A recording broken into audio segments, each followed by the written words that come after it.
Yeah, we're live on Facebook. Is anybody on it watching? Can you tell? We can't tell. Of course I can tell. Yeah, somebody's watching. Yep. No, Nachi, you're watching. No, I'm not. Oh. I am on, right, I'm reading an article that I opened from Facebook. That's really funny, but I didn't open. Doesn't matter. It says you're watching. I'm not even touched my phone on there. Makes me feel good to say you're watching. I'm watching. Hi, See? everyone. Nachi's watching. Radios, good afternoon. How are we all doing? Baruch Hashem. Baruch Hashem. Right. Jeffrey, if you taught your son, you should really give today's shir on Behar. That's a long time ago. Right. I did a bar mitzvah this morning from North Manchester. It was good fun. We had people there. I said to the parents afterwards, nowadays when you have a bar mitzvah, you've literally got no limit to who you can invite because A, it doesn't cost you any extra to invite more people, and B, there was someone there from Australia. They were waiting to go to bed because it was late at night, and there was friends, family there from San Diego who were waiting to go to bed because it was still Wednesday night. It was like 3 o'clock Thursday morning. Literally, we had from San Diego to Australia and Israel now, but for a bar mitzvah in England, you couldn't have got further apart in terms of time-wise. I don't know where the person in Australia was, whether they were East Coast or West Coast, but hopefully they were all the way over on the East Coast, but literally, it was very interesting. And of course, it was Behar. So we did Behar then, and the Haftarah. The Haftarah has got some lovely bits in it. Baruch HaGever, who said the end of benching. Baruch HaGever, Shiftach Hashem, blesses a man who trusts in the Lord, and the Lord should be his security. Be like a tree planted in the streams of water. Some lovely verses in the Haftarah this week. But having said that, we're not going to be looking at the Haftarah. We're going to be looking at just one mitzvah in the Sedra of Behar, that of lending money with interest and paying interest, that prohibition. So if you don't mind opening up to Sedra of Behar, chapter 25, Chaf, verse 35. 25:35 is the text that we're doing. Any supplementary text that we're looking at, I should be able to throw up on the screen for you to look at. Which verse did you say? 25, verse 35. 25 to 35, right. Yeah, no, chapter 25, verse 35. Well, I've got that in front of me. If your brother becomes impoverished. That's the one. You know what? Ian, you've got it so nice and clearly in front of you. Would you like to read that, please, in Hebrew or in English? It's not a problem. We're going to have to translate it anyway.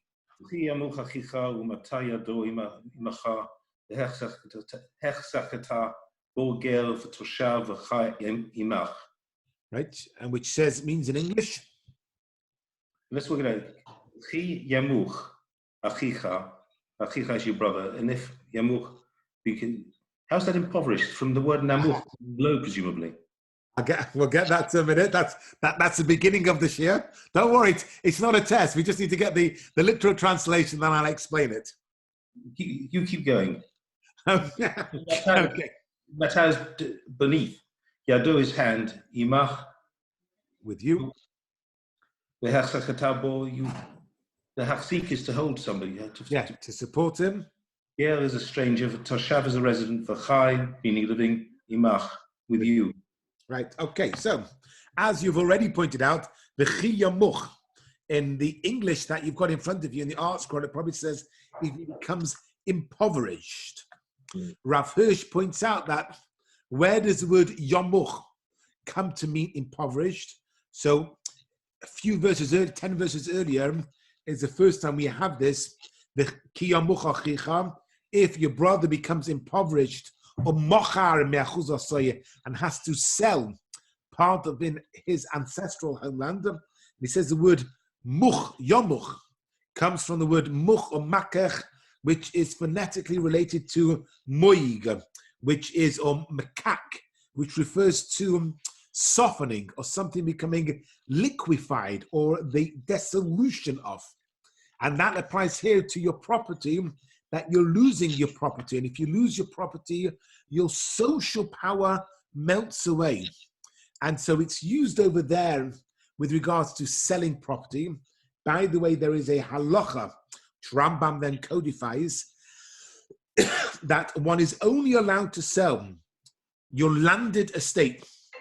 That halacha, understandably, I don't believe applies to property that we have here. Landed estate that a Jew would have had in the land of Israel, he's only allowed to sell in order to put food on the table.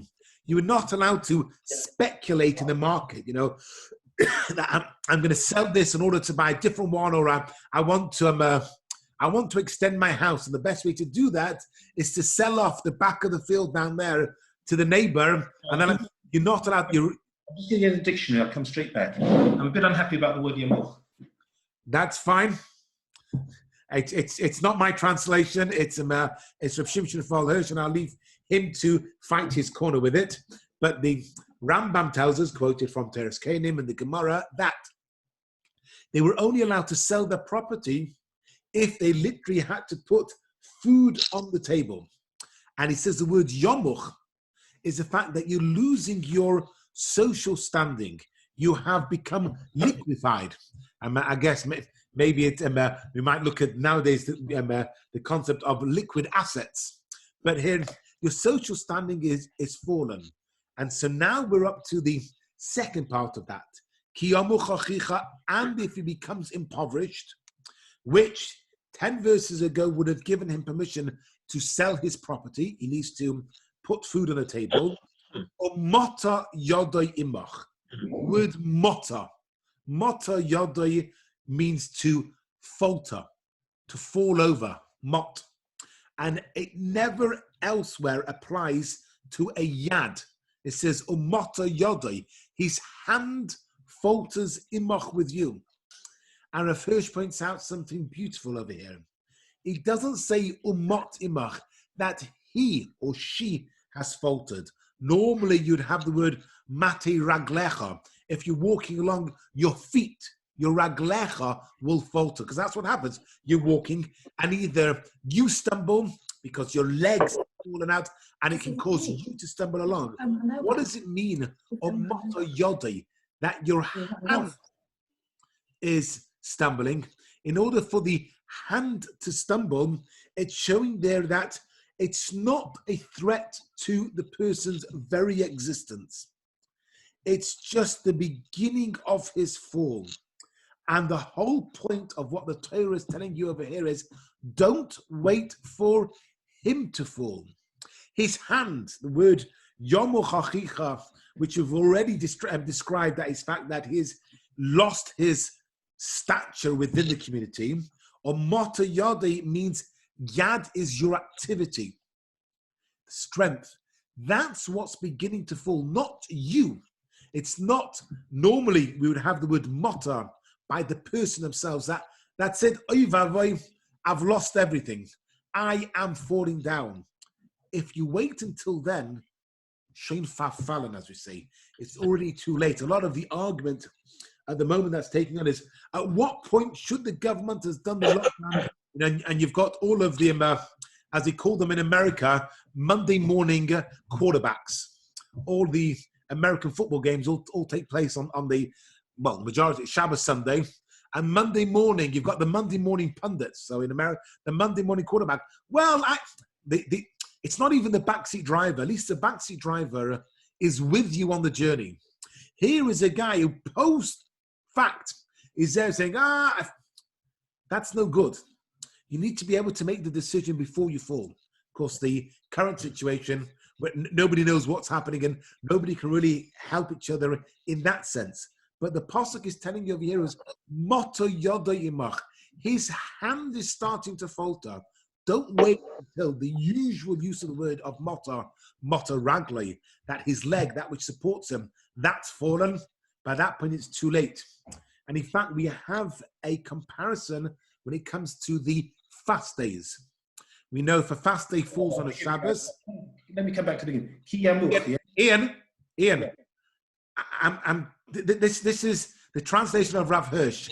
Let me just finish this. Let me finish the verse. If you want to look at the translation of that word, we can do. But let me please just. It's not just that. It's more than one word. Okay, good. Okay, we'll have to. We'll get to that. We'll get to that shortly. And if a fast day falls on a Shabbos, as with the exception of Yom Kippur, we push it off. Most of it, fast of Esther, actually, we bring it forward because if you push it off, it will go on to Purim the Sunday. But we don't fast on a Shabbos, and we don't fast on a Friday either. There is one exception where we would fast on a Friday or a Shabbos. Forget about Yom Kippur. Yeah, well, Yom Kippur, we won't fast on a Friday. So Yom Kippur would never. So which fast, if it was on a Friday, we would still fast? And it happens still nowadays. Tisha B'Av, is it? No, Tisha B'Av, no. Tisha B'Av would be moved to a Sunday. Look, there's only 6 of them.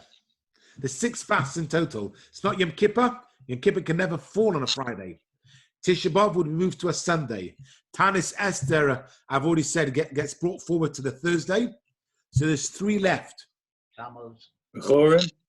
No, that's of the 6 of the 3 main fast days. Tanis B'Chai. So you've either got Asar B'Teves, Shiva Asar Tammuz, or Same Gedalia. Same Gedalia would never be on a Friday anyway. No, it can't be. So it's not Gedalia. So we got left either Shiva Asar Tammuz or Asar B'Teves. Which one of them? You got a 50-50. Phone with friends. You can do. All of your friends are here. Sorry, Batavis. Yeah, Asar B'Teves. We got there. Asar B'Teves, if it's on a Friday, we fast. And the traditional answer is given, that's because it's such a short fast. It's in the middle of the winter. Then you're not going into Shabbos fasting.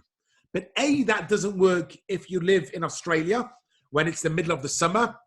And also for them, if Shiva Tammuz, which is our summer, but their winter fast, on a Friday, they wouldn't do it either. And not only that, if Asar B'Teves, it doesn't, as we learned on the Tuesday share about the setting of the calendar, Asar B'Teves can't fall on a Shabbos. But if it were, and in the times before Hillel set the calendar in the mid-4th century, it may have done, you would fast on a Shabbos. Yom Tisha B'Av, when the temple is destroyed, you don't fast on Shabbos. Asar B'Teves, what does that commemorate? Commemorates the beginning of the siege. At that, why would that override Shabbos? Tisha B'Av, which is the actual day of the destruction of the temple, does not override Shabbos. It gets postponed to Sunday. Whereas Asar B'Teves, which is just the beginning of the siege, that overrides Shabbos. The reason being is because, we never ever give up hope. We are told even if the double-edged sword is resting on the neck of a man, he should never give up with God's salvation. But even having said that, Tisha B'Av, it was pretty much too late. The enemy were within the gate. The enemy within the gate, i.e. the Jews, had already destroyed ourselves. It was too late. Shabbos overrides that. Asara B'Teves, the beginning of the siege, that was when we had the opportunity to change the course of history. Had we learned our lesson then it wouldn't have come up to the fast of Tammuz when they breached the walls. It wouldn't have come up to Halavai, the fast of Av. The biggest tragedy is not in failing to climb out of the hole. The biggest tragedy is when you could have avoided falling into the hole in the first place and didn't. So the pasuk over here says, "Omata yodoy imach." What is faltered over here is just his hand, his strength. We often say, the strength of my right hand. We are warned not to become overly confident. But when do you step in to help somebody? Don't wait until they have fallen. Do it beforehand. Of course, we run the risk. I don't need your help. No good deed ever goes unpunished. No act of kindness is ever, it's very, very difficult to recognize when somebody else sees that you're about to fall and they'll hold you back. They haven't seen it. But if your brother has the translation given over here by Rav Hirsch. I know Ian says he's found something different there. We'll leave that for the moment. He's been softened, liquefied. He, therefore, has become impoverished. Omota Yodayim, and his hand, not him, it's just his strength, has started to fall. Imach, he's now with you. And we've got the Esnachta here telling you, this is when he comes along, and he's imach with you. Behechazakta boy, you've been given an obligation to be chazaka. This week's Sedra, we're going to finish off chazak, v'nis chazek. The first time we had, this is now the second chazak we've got in lockdown. We had the end of the book of Shemais, of Vayaka Pekudei, and now we're having the end of the book of Vayikra, the entire Sefer Vayikra we've done in the lockdown. And what do we say at chazak, v'nis chazek? Be strong, and be fortified. What I told my colleagues is you've got this double chazak. You've got to strengthen yourself. The second chazak, strengthen your family. Then v'nis chazek. Only then can you hope to fortify your community. You've got to make sure, this was just before Pesach, and I reminded a number of my colleagues, some of whom were really struggling. Look after yourself, look after your family. Otherwise, you will be of no use to your community. So the Hechazakta boy, we're now being told you must support him. And the halacha about supporting is you work together with him. And Teiras Kohanim, the Medrash on this pasuk says, Al tanichehu leired. Don't let him go down. Halamazeh daimet. What is it comparable to? Lemasoi agabi chamayim. We see a donkey that is carrying a load. If it's still on the animal's back, one person can support it. You see the load that's about to fall off. One person can quickly strap it there. Nofal la'oretz. But once it's fallen to the ground, even 5 people are going to struggle to pick it up. A stitch in time saves 9. It's far better to have an ounce of prevention rather than a ton of cure. Far better to do it beforehand. And the Torah is telling us this. The difficulty at times is for the person to recognize, when do I need the help? And we're not only talking about finances, talking about in everything in life. Could be marital problems, self-worth, anything. The challenge is for both the possible helper to recognize it and to know this is when I step in and I help. It's going to be far easier to do it. Ger v'toishav. Doesn't matter whether he is a ger, a stranger, or a toishav, a settler. The first time we have ger v'toishav, who is the first person to say ger v'toishav, who identifies as a stranger and a sojourner? Avraham, when he goes along to buy the burial plot for Sarah, he says to the men of Ches, ger v'toishav anochi imach. I am both a ger, a stranger, v'toishav, and a sojourner. And so the pasuk is telling us here, it doesn't matter whether you recognize this person, whether there's a stranger. I'm putting it here with you. Ger v'toishav, doesn't matter which way it is. And in fact, a toishav over here is speaking about a non-Jew. Because the ger is a ger of tzedek, a righteous convert. That would be included in the chiyama chachicha. If your brother becomes impoverished, what's a toishav? Somebody who's settled in your land, which is a toishav, is a ger toishav, a non-Jew who decides to live amongst Jews, rejects paganism, accepts the 7 Noahide laws, Sheva Mitzvahs B'nai Noach, does not convert. The biggest problems we had with those were the Samaritans, and they then wanted to be called Jewish, and it takes until the 3rd century Common Era until their status is finally decided by their own actions. But a Toishav is a non-Jew who's living amongst the Jews and is subservient to Jewish law. So, yes, It might include your next door neighbor, but the prohibition here of the next sentence of not lending money with interest, that would specifically be referring to a non-Jew living in the land of Israel, biblical Israel, and holding himself subservient to Jewish law as it is encapsulated within Sheva Mitzvahs B'nai Noach. So, Ger v'teshav v'chai imach, and he will have to live with you. Before we get to the next pasuk, I just want you to bear in mind that over here it says v'chai with the patach. The next pasuk, v'chei, it says with a tseirei, v'chei achicha imach, which I will look later on at the differences between those two. So just to wrap up this one pasuk, which contains within it so much. Number one, the poverty of your brother. Rav Hirsch connects with the previous the previous concept, which was 10 verses earlier, when we become impoverished and we have to sell our ancestral land. That's because we're losing our standing. And that's the only reason why you'd be allowed to do it, is to literally put food on your table. Or mata yodai, you've got to try and catch him when it's only his hand that stumbled, not him. That's the challenge. And we give that support. Far better to give us support than to try and pick up. And the Gemara says, even if it falls down, you pick him up, it falls down and pick him up, even 4 or 5 times, you've got to help him over and over.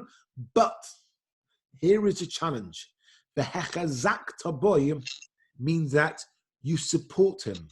You never take a person to the extent that they become sloth-like, in the words of Rav Hirsch, that because of your repeated support, they forget what it means to stand up. We know you have that with somebody, God forbid, has had a stroke or various other illnesses, whereby they forget what it means to walk. Or somebody becomes chair-bound. They become, and it could be not because of the... It doesn't mean that, Robert. Forgive me. There's another way of looking at it. We had it in Elizabethan England in the 16th century. They call them sturdy beggars. Sturdy beggars. Okay. That's what they're driving at. It's not about being ill with a stroke. It's a matter of people get so used to people helping them with finance that they don't... Ian, that was an example. It's called a moshel and a nimshel. That's my analogy to explain it. So... The sturdy beggar gets right to the point. That's very good. But unfortunately, we need to drive home the point and get it. So not many of us that weren't around in the 16th century England, if you were and you understand what a sturdy beggar here, but in today's society, let's call it for the benefit generation, those that entirely live off social benefits and never go to work, because why should I bother going to work? This is what I'm relying upon. So the chazak volume, long before the 16th century of sturdy beggars, the Torah is telling you, you've got to make sure, but not so that you reduce him by repeated support to a condition of sloth, because imach, that he's got to have that power. Now, Ian, against my better judgment, I'm going to ask you what it was that you were going to say earlier on about the word ki yamuch, which you found in the dictionary. Well, no, the word in Hebrew, namuch, means low. Yes, but this is not namuch. Okay, yes. To be brought low. Achicha, your brother. In Hebrew, modern Hebrew, lamata is low, down below, lamata. Just take it. Umata yado imach. Who imach is the feminine you, not the male you. Who's the feminine you in this? Right, so no, it's not. Number the kiyomuch, we're not comparing it to. Yamuch, that's masculine. Achicha is masculine. Mata yado is masculine. Imach, with you, that's feminine. That's the Jewish nation, which is in the feminine. Oh, is that the you? That's you. Now, what's the read? If I look up the word impoverished in the dictionary, which I do, and I know it's a modern dictionary, it's nothing like yamuch, but the root of the word yamuch has to be nun mem chaf. Fine. We're not looking at the root of the word, but what it is phonetically related to.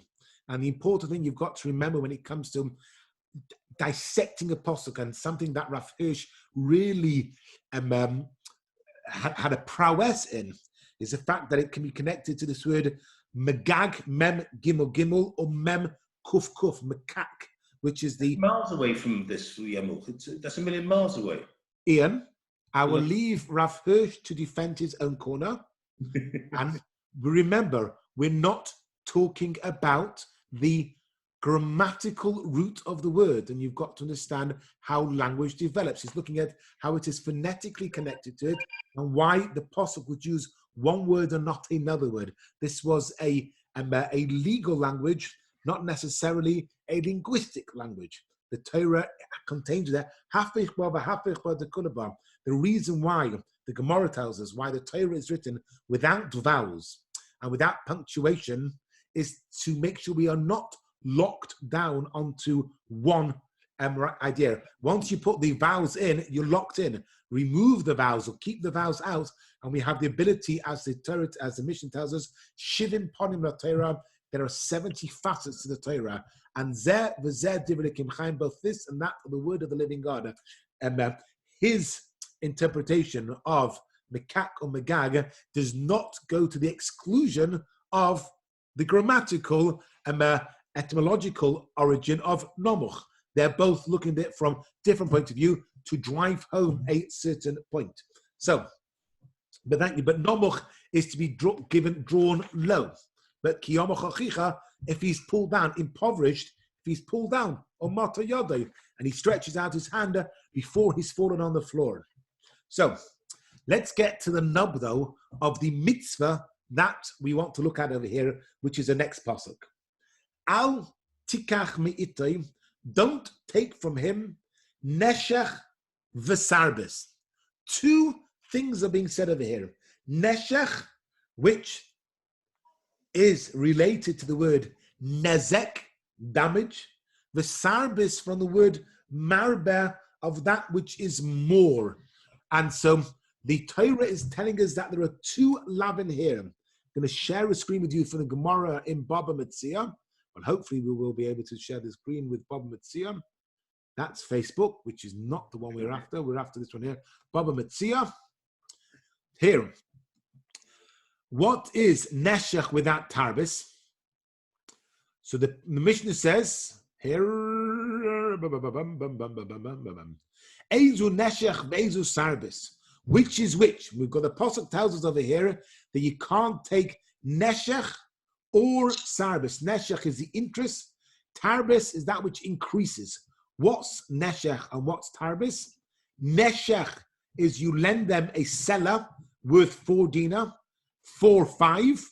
So you tell them that they've got to pay back more later on. So you're taking in an interest.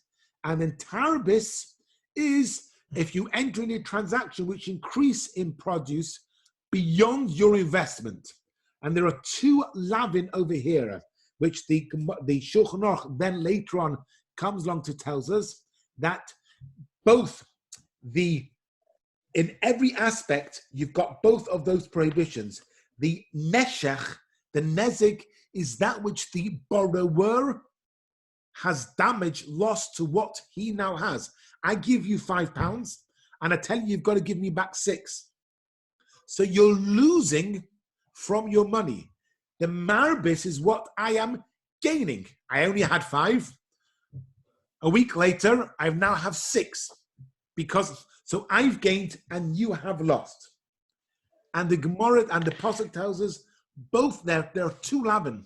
If you lend money to a fellow Jew, let's leave aside for the moment why you're allowed to lend to a non-Jew with interest, and then of course all of the problems that then brought up in Christian Europe, because for some reason when they dropped everything else, when Paul on his way to Damascus decides that you're allowed to eat treifas, this and the other, or mitamol, lending money with interest was kept.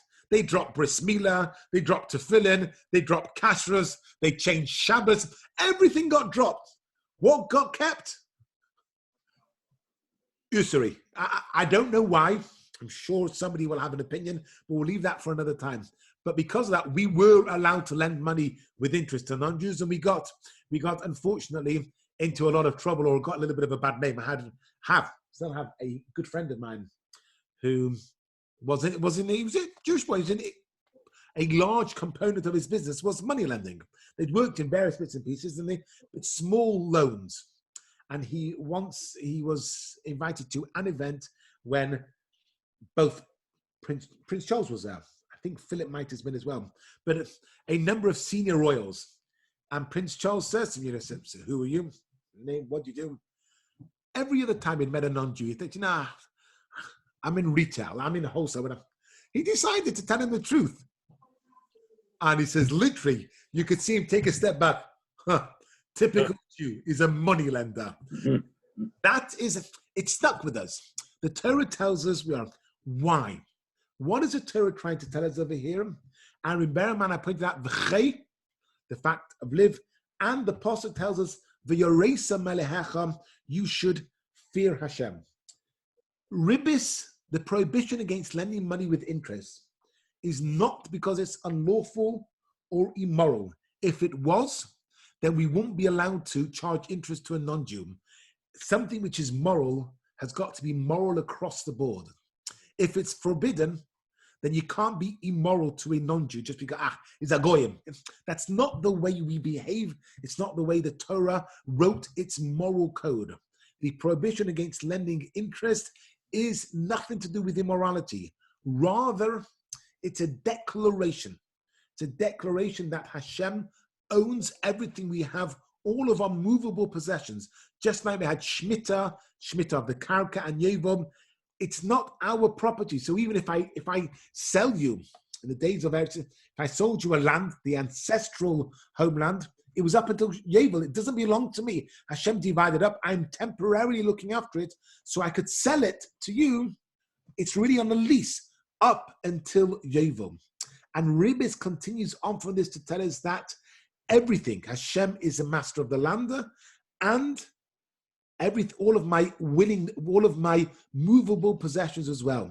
If I'm the true owner of my money and I'm loaning it for my own free will, then ribis is not neshech, which means to cause a nezek, a damage to the borrower, nor is it tarbis, nor is it an unfair advantage to the lender.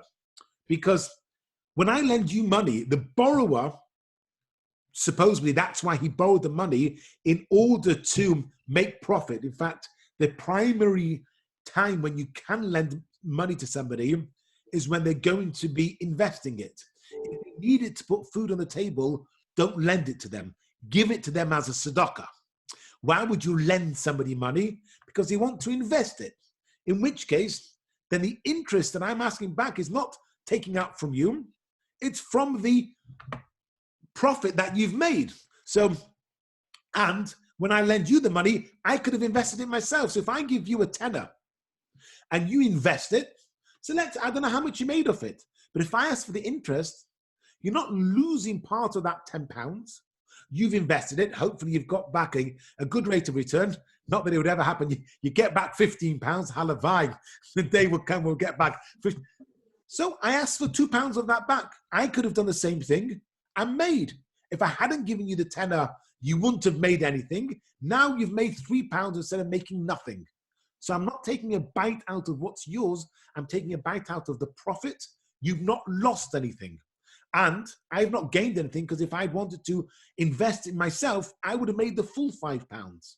Let me ask you, assuming, for example, you lend somebody £10, let's say £1 million, and they buy a property, are you entitled to the rent, or is the rent theirs? Because that's what I think this is driving at. No, it's not driving at that at all. It's driving at the fact, in fact, what you're giving, you've got to give back.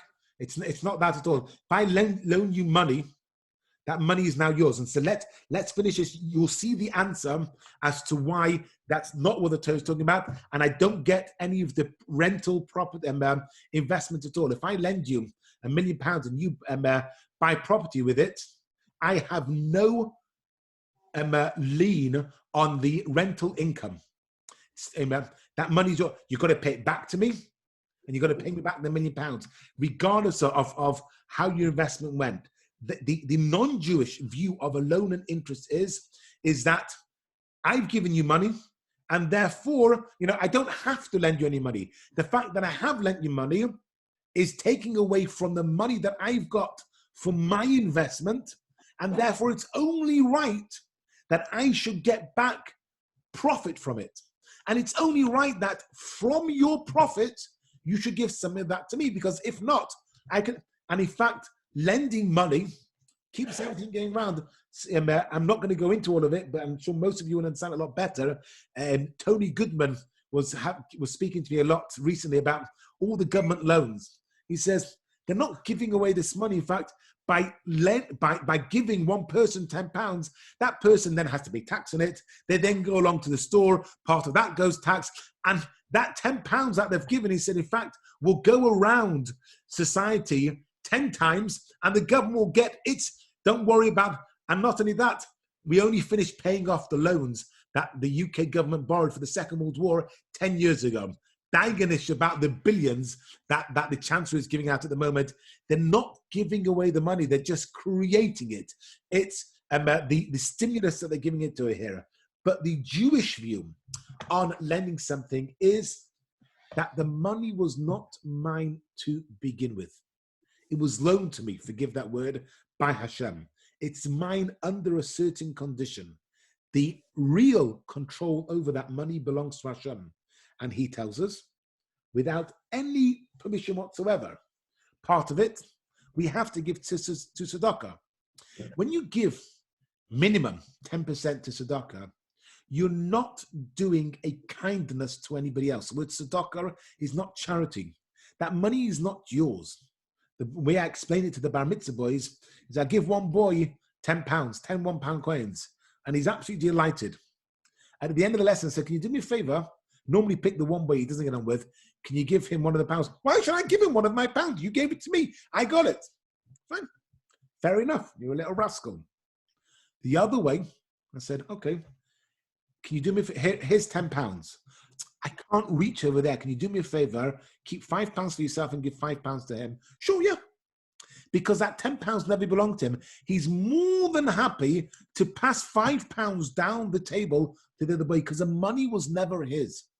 But when I give it to him at the beginning of the lesson, tell him, this is fair and square, your £10. And at the end of the lesson, I ask him to give from his £10, one to somebody else. A chutzpah, why should I do that to me? I won it fair and square. Tzedakah is you're not giving away your money. Hashem has asked you to be his intermediary. And the same thing happens when it comes to loaning money. Yes, the borrower has to reimburse us with the equal money because that money becomes his the moment you give it to him. Until now, it was my money. Hashem gave me the money, it is mine. Not all of it, some of it, the 10% I've got to give tzedakah. That was never mine. But the rest of it is my money. But now, once I loan it to somebody else, it comes entirely his money.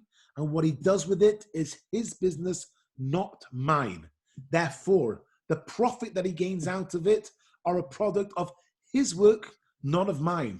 So 1 second. Do not take from him interest and increase. No, you can't. His profit. Sorry? Beat will be his profit. Yes, it's his profit. You can't take it from him. Yeah, it belongs to him. Neshech is an interesting word for interest. Fine. I'm not going into any more grammatical ones. I'll leave. Shockers to bite, so it suggests you. That's Ian. That is precisely what I said 12 minutes ago when we started this section. That the neshech is your so the two aspects. Neshech is you are biting, or the nezek you're taking away from his, and tarbis is that I'm increasing. And so that's what we're saying over here. You're not doing that. This money belongs to him. That's why you're not allowed to bite out of it. I can't get an increase from your money. Because when I lend you money, that money no longer belongs to me. And in fact, the Gemara tells us that when you lend somebody money, you must do it under the assumption that, Ralph, what? I think we learned this once before. But last year when we learned this, we came across this thing here. When you lend somebody money, you do it under the assumption that... They'll pay you back. Sorry, Alan? They'll pay you back. The opposite. No. That they might not pay you back. When you lend, the Jewish view, Why call it a loan then? It's a gift. because he's still obligated to give it back to you. Yeah. That's his responsibility, which is why we're not allowed to go knocking on the door. And if we take as a guarantee, then what you take as your collateral, whenever he needs it. If it's pajamas, you got to give it back to him every single night. If it's his plow, you got to give it back to him every single morning. And dog, what sort of collateral is it if whenever he needs it, you give it back to him? You're basically lending him money and also at the same time taking responsibility for one of his items. And whenever he wants to use it, he's allowed to. Because when you lend money, it becomes his money entirely. That's why you can't ask for neshech and tarabis, because neshech would be biting out of what he owns. Tarabis means I am getting a ribis. I am getting an increase. It's his money now. It belongs to him. He's obligated to give it back to you. That's his responsibility. Your responsibility is to give it to him, even if the borrower's made earnings with that principal. Even if he's bought a house and he rents it out, that's his money, what he's done with it. He then has to pay you back. What does he pay you back? He pays you back the amount you gave him. Now, the interesting thing, and we're not going to get into that halacha, is what happens if he no longer has the liquid assets. The time has come to pay you back. He's invested. He's bought this property, but he can't give you the money back. I don't have it. I've bought this house. And all of the rent that I got back, I've spent. I needed it for my living expenses. Where does the halacha run with, can you now go and take the property away from them? Say, look, I lent you £1 million. You bought these properties. You don't have the money. I'm going to go along and take them back. And how do you evaluate those properties? If he bought them for $1 million, is that what they're worth? Well, they've now gone up in value. So do you then have to take them, sell them for market value and give him the money back? Is that his responsibility? That's a halachic discussion for people to know what they're talking about. Ralph's leaned in to say, as far as I'm aware, if he goes to Beth Din, if he owes the money and the time's gone, and he's got no money, they're entitled to take the property. Any property he owns, anywhere or anything he owns, sell it to recover the money.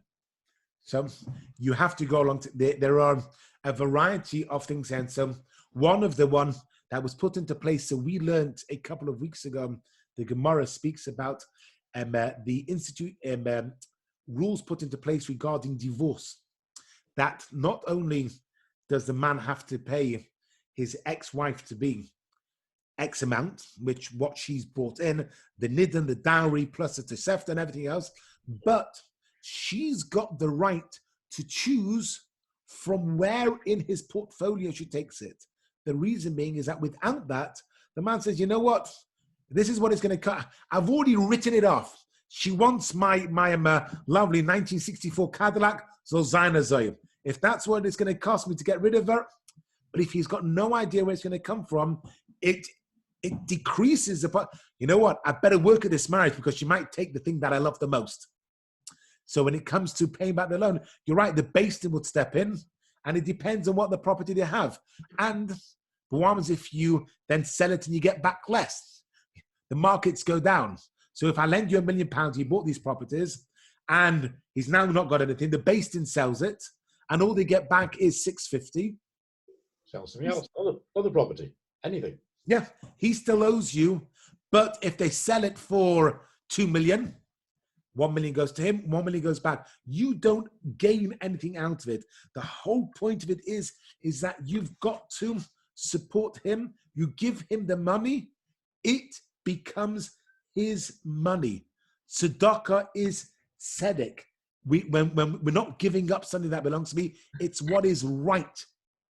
Now, I often ask the bar mitzvah boys, do you think whether we're going to call him, what was it, the sturdy beggar? Sturdy beggar, yes. Sturdy beggar. Do you think it makes any difference to the homeless guy in the street, whether when you buy the big issue off him, when you drop £1 in his plate, whether you're doing it as a chesed or as a tzedakah? Does it make any difference to him whatsoever? The pound. It does.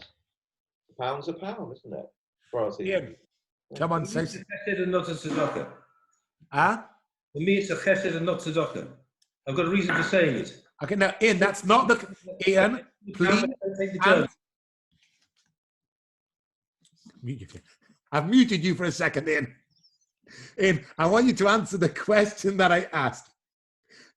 Does it matter to the beggar, not to you, but does it matter to the beggar whether you give him the money as a chesed or as a tzedakah?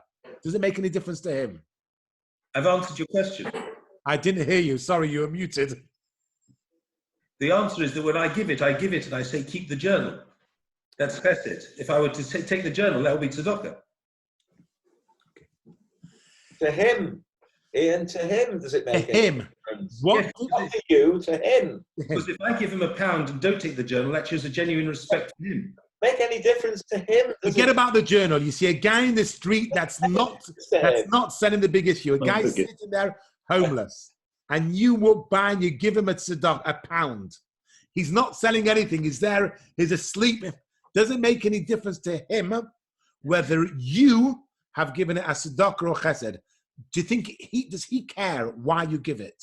Well, I can give a contrast between tzedakah and chesed in that context. Chesed is loving kindness, yes? So it happened to me about 8 or 12 weeks ago. I go into Tesco's for something and I come out with a can of Coke for myself and a sandwich for the beggar outside. I give the beggar the sandwich.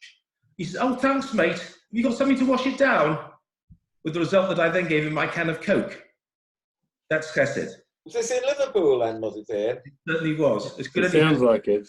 Sounds like it, yeah. Okay. And that made a difference to him. For him, that's chesed, not tzedakah. Okay. So there's, as we say, there are always, as I said at the beginning, Shivim Pong of the Torah, there's 70 facets to the Torah. And in most scenarios, both of them are correct.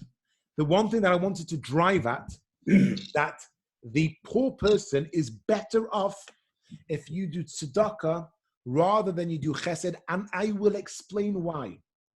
If you do a chesed, it depends on your mood. I'm feeling kind. I'm feeling charitable. So there, I'll give it to him. That's a chesed. Depends on whether you feel charitable. If you do tzedakah, it's what you have to do. And we are presupposing that everybody does what they have to do. And so therefore, from the beggar's perspective, he much rather you do it as a tzedakah, because the next day when you're walking by, who says you'll be in the mood of being charitable? But hopefully, as a moral human being, you will always do what is right. That's clever. I like that. Or tzedakah, from his perspective, is better because it's not dependent on you. And that's what the Torah is saying over here with regards to neshech v'sarbis. If it's because I feel like loaning somebody the money, then I don't need to lend you the money. I'd rather invest it myself, and I will make 100% of the profits. Why should I give it to you? If I'm going to give it to you, well, you know what? And not only that, because you might lose it, so I'm not going to gain all of the profits, but neither should I lose my principal. The Torah tells you no. When you give him the money, it's his money. It doesn't belong to you anymore. You have no say over what he does to it. And in fact, we find that again within the Ksubah, when the wife, what's mentioned in the Ksubah, she brings into this, he gives the Nidan, the Dowry, and the Tosefta. That is ring-fenced. She can never walk away with less than that. He could lose afila glima d'al-kaspai. The wording in the Ksubah is, even if I lose a shirt on my back, she says, I don't care. Well, hopefully she doesn't. But her investment, that which she brings in, is hers totally. Nesha, it's like, now we're told v'yoresa melikecha. Now we are told that we have to fear Hashem. Or not really fear, but to revere Hashem. From a normal social standpoint, it makes perfect sense to charge interest. which is why I don't understand why. Maybe this is why the Christianity, that's the one thing that they decided to keep. We can't charge interest because we're not just normal social beings. We're following in your hunky-punky. But from a normal social standpoint, it makes sense. I could make money. I'm lending it to you. I want to be able to get some of my money back or interest in that. But when Hashem says, it's not yours. You're giving, and not only that, you've got an obligation to lend. You should never see your brother fall. And you've got to go in when it's Mata Yodi, when it's hand is falling. Yes, Alan? Just a quick one. If the borrower chooses of his own volition, excuse me, to repay you some interest, can you? No. He's not allowed to pay it. You're not allowed to take it. And so much so, there's a real issue with regards even saying thank you. I've told you the story before when I needed to borrow money in Ukraine, in Crimea. And the only place I could borrow the money from, it wasn't for me, it was for the school. We had to pay this bill, was from the Jewish mafioso. I went into him to borrow the money. And I said to him, you must remember, Du bist Yid und ich bin Yid. We spoke in Yiddish. So we're both Jews. You're not allowed to charge me interest. His eyes lit up. You think he needed my measly, for the couple of $1,000 I was borrowing, what was he going to, you think he needed my measly interest? What did he want though? He wanted me in his pocket. I can't pay you interest, then I owe him. So I said, not only that, you're going to owe me. And he looks at me as if I'm crazy. I said, you can't charge me interest. I'm not allowed to pay you interest. And interest is not just money. It's gratitude as well. You will owe me because I have given you the opportunity to do a mitzvah to keep the Jewish day school going. Remember that. I will come back in 3 days and pay you the money back. But the whole time I'm here, you will owe me. He looked at me and says, Bist den ganzen Meshiga? Gave me the money and said, if you ever tell anyone of this, I'm assuming whilst I'm still living there, I'll owe you. So you'll owe me and I'll find you. So no, you can't decide to voluntarily pay interest. And it gets very, very dangerous when you lend somebody something. If somebody comes to borrow, they want to borrow some wine. It's fucking, or some oil. The lady's cooking. She's baking for Shabbos. She needs some oil. She comes around. She says, have you got any oil? I've got a started bottle. So you give them the bottle of oil. When they come back and they give you a full bottle of oil, you're thinking it's very difficult because now they're paying you back interest. So it becomes a very, very tricky thing. Wasn't mine to do that with you. Let me just finish the last thing. We're at 5. I want to finish one last thing. The chai achich eimach. Chai, it's chaim. Chai. The word chai is a possessive form of chaim. The apostle tells you, have that reverence for Hashem to know that's nishtaina. It's not yours. When you lend it to somebody, it becomes his, and therefore he now gives you back what he borrowed, not anymore. The chai achicha imach. The chai, previously he had v'chai. So he comes along and you help him out. V'chai, he's going to be there. The chai now becomes this possessive form of chayim. And therefore, now the life of your brother is bound up in your life. The whole development of his life is the fulfillment of your life's mission. You don't live for yourself, you live for somebody else. You become possessive of that life, and therefore you want to protect it. Imach, you become an am. You become this nation. Inas at the beginning, it's a feminine.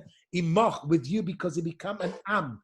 When we were about to go out of Egypt, the Moshe, we mentioned later on, in the desert, Moshe says to the Jewish people, has it ever happened, to take one nation?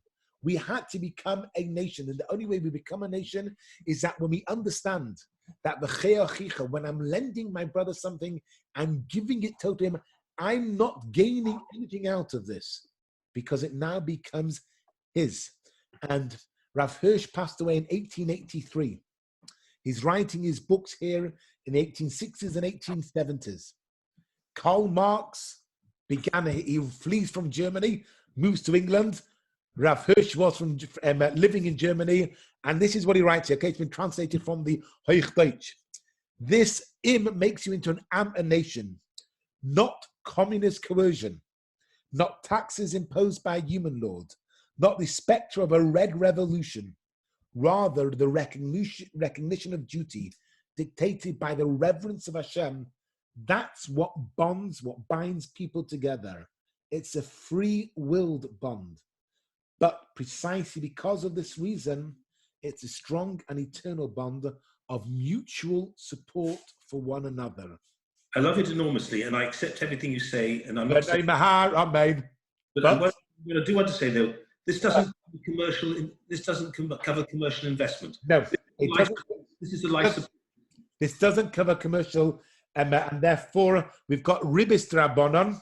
There is the Torah forbids us with regards to ribis deiraisa, biblical one, where it's set on the outset, but the Chachomim forbade other ribis drabonon, but a commercial iska is permitted and it does not have interest, and iska is a partnership of capital and labor, and the reason why you're allowed to is because when I lend you money as a part of a business investment, in the words of every single advertisement for investment, remember your money can go up or down. If you lend somebody money, as a working, then you can only charge interest if you also have an equal share in the loss of what's going to happen there. Then I'm not charging you interest. We are partners.